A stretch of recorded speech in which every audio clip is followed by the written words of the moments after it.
Hello, welcome to my channel. இன்றைக்கி நம்ம பூண்டு காரக்குழம்பு எப்படி செய்கிறதுன்னு பார்த்துடலாமா? அதுக்கு தேவையானது வெங்காயம், சின்ன வெங்காயம், பூண்டு, தக்காளி, கருவேப்பிலை. பூண்டு கொஞ்சம் அதிகமாக எடுத்து வச்சுக்கோங்க. அப்புறம் புளி கரைச்சி வச்சுக்கோங்க. கொத்தமல்லி பவுடர், சாம்பார் தூள். இப்போ இது மண் சட்டியில் செய்ய போகிறோம். அப்போ தான் டேஸ்ட் நல்லாயிருக்கும். நல்லெண்ணெய் ஊற்றி செய்யணும். நல்லெண்ணெய் ஊற்றிட்டு கடுகு, இது கூட வெந்தயம் போட்டு நல்லா பொரிஞ்சு வரணும். பொரிஞ்சு வந்ததுக்கப்புறம் சீரகம் போடுறோம். சீரகம் போட்டுட்டு இது கூட கட் பண்ணி வச்சுருக்க சின்ன வெங்காயம் ஒரு 5-6-7 போடுங்க. போட்டுட்டு இது ஒரு நிமிஷம் நல்லா வதக்கி விட்டுட்டு பூண்டு போடுறோம். பூண்டு கொஞ்சம் நிறையா போடணும். அப்போ தான் ஃப்ளேவர் நல்லா கிடைக்கும். பூண்டு போட்டு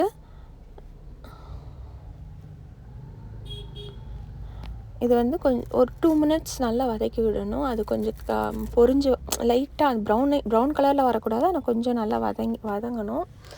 வெந்ததுக்கப்புறம்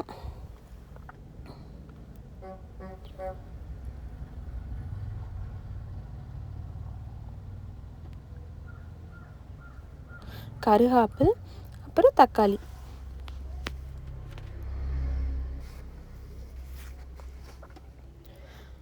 போட்டு நல்லா வதக்கி விடுங்க.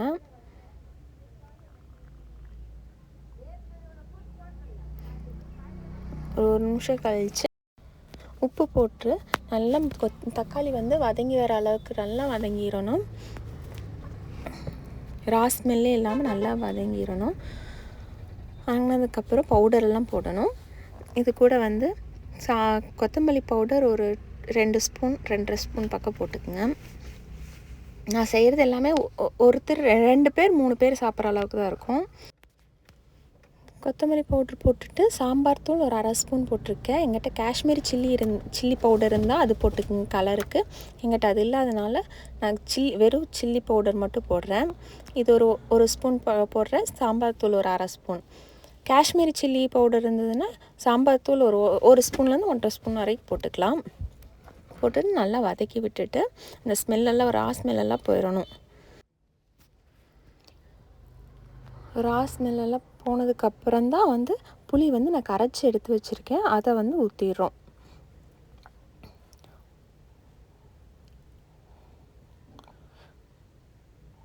ஊற்றி நல்லா மூடி வச்சிடணும். ஹையில் வச்சு நல்லா கொதிக்கிற அளவுக்கு மூடி வச்சிடணும். ஒரு 1-2 மினிட்ஸ் வரைக்கும் மூடி வச்சுருங்க. கொதிச்சிரும். அது கொதித்த உடனே நம்ம சிம்மில் வச்சிடணும். சிம்மில் வச்சா அந்த கெட்டி வரும்.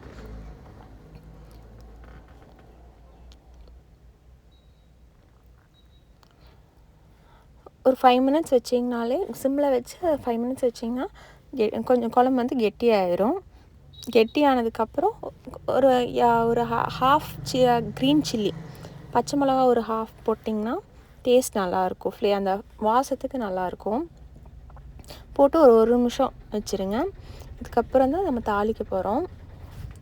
இல்லை கடைசியாக தாளித்து ஊற்றும் போது அந்த தாளித்து ஊற்றுற வாசம் நல்லாயிருக்கும்.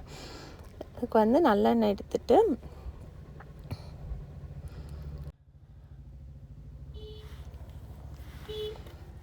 நல்லெண்ணெய் ஊற்றி அது நல்லா எண்ணெய் காஞ்சதுக்கப்புறம் கடுகு, வெந்தயம், கருவேப்பிலை அவ்வளோதான் போட்டு தாளிக்க போகிறோம்.